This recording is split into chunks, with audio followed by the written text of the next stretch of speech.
విషయం ఎందుకు చెప్పానో తెలుసా? మనకి శత్రువు ఎవడో తెలిసిన తర్వాత అప్పటిదాకా కాంగ్రెస్ పార్టీకి ప్రాణం పోసిన మాదిగలు తమ కులదైవం లాంటి రవిదాసుని నరికి చంపింది కాంగ్రెస్ పార్టీకి శత్రువులే కదా, కాబట్టి ఆ మాధవరావు సింధియా, ఆ అర్జున్ సింగ్ అలాంటి క్షత్రియులే ఈ మా మాదిగల గురువైన రవిదాసుని చంపింది ఈ క్షత్రియ బిడ్డలే అని ఆ కాంగ్రెస్ పార్టీని పాతాళంలోకి నెట్టేశారు శత్రువుని గుర్తించిన తర్వాత. మరి పండగ సాయన్న అనేటువంటి భగత్ సింగ్ కన్నా 100 రెట్లు గొప్పోడైన పండగ సాయన్నని ఎవరు చంపాడు?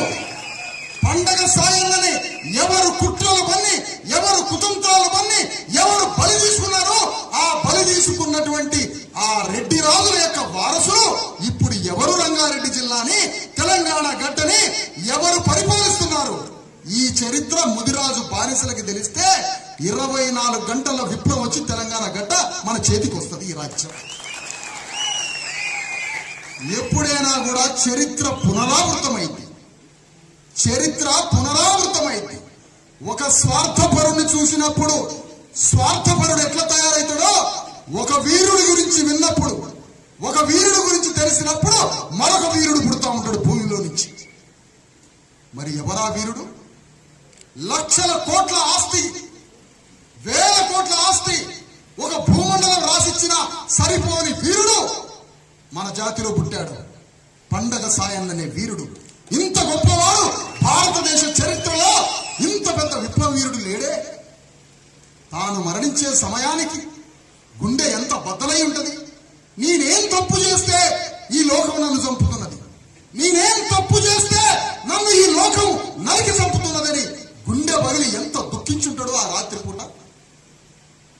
విషయం ఏంటంటే తనకి తెలియని విషయం, ఏమీ తప్పు చేయలేదు కాబట్టి, నీతిగా ఉన్నాడు కాబట్టి ఈ లోకం చంపేసింది పండగ సాయన్నని. మరి పండగ సాయన్నని చంపిన వాళ్ళు ఇప్పుడు ఏం చేస్తున్నారో తెలుసా? రంగారెడ్డి జిల్లాని, తెలంగాణ గడ్డని పరిపాలిస్తున్న ఈ రెడ్డి రాముల రాజ్యమే పండగ సాయన్నని బలి తీసుకున్నదని ఈ సభాముఖంగా చెప్తున్నాను. మన పండగ సాయన్నని చంపిన వాళ్ళు ఇప్పుడు రాజ్యాన్ని ఏలుతున్నారు. వాళ్ళ వారసులే ఈరోజు రాజ్యాన్ని ఏలుతున్నారు. మరి పండగ సాయన్న వారసులు ఏం చేస్తున్నారు? బానిసలుగా పండగ సాయన్నని చంపినటువంటి రెడ్డి రాజులు రావుల దగ్గరికి పోయి, మా తండ్రిని చంపినటువంటి పండగ సాయన్నని మా తండ్రిని చంపారు కదా, మీ రాజ్యంలో మాకు ఇంత చోటు ఇవ్వండి అని అడుగుతున్నాం మనం. పండగ సాయన్న వ్యవస్థలో ఒక భాగం కాదు. పండగ సాయన్న సిస్టమ్, తానే ఒక వ్యవస్థ, తానే ఒక ప్రభుత్వం, తననే ఒక రాజ్యం, తనే ఒక సిస్టమ్. పండుగ సాయన్న ఒక పండుగ సాయన్నని ఈ లోకం బలి తీసుకుంది. అగ్రకుల లోకం ఒక సర్దార్ సర్వాయి పాపన్న గౌడిని ఈ లోకం బలి తీసుకున్నది. ఒక సమ్మక్క సారలక్క వాళ్ళని, ఒక మేడరాజుని సమ్మక్క సారలక్కని అగ్రకుల కత్తులకి ముగ్గురిని బలి తీసుకున్నది. ఒక సర్దార్ సర్వాయి పాపన్న గౌడిని ఈ అగ్రకుల లోకం బలి తీసుకున్నది. ఒక పండగ సాయన్నని ఈ అగ్రకుల లోకం బలి తీసుకున్నది.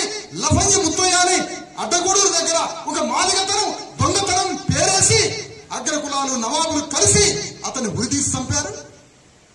ఎక్కడికి పోయినా ఈ చరిత్రలో మన వాళ్ళు బలైపోతూనే ఉన్నారే.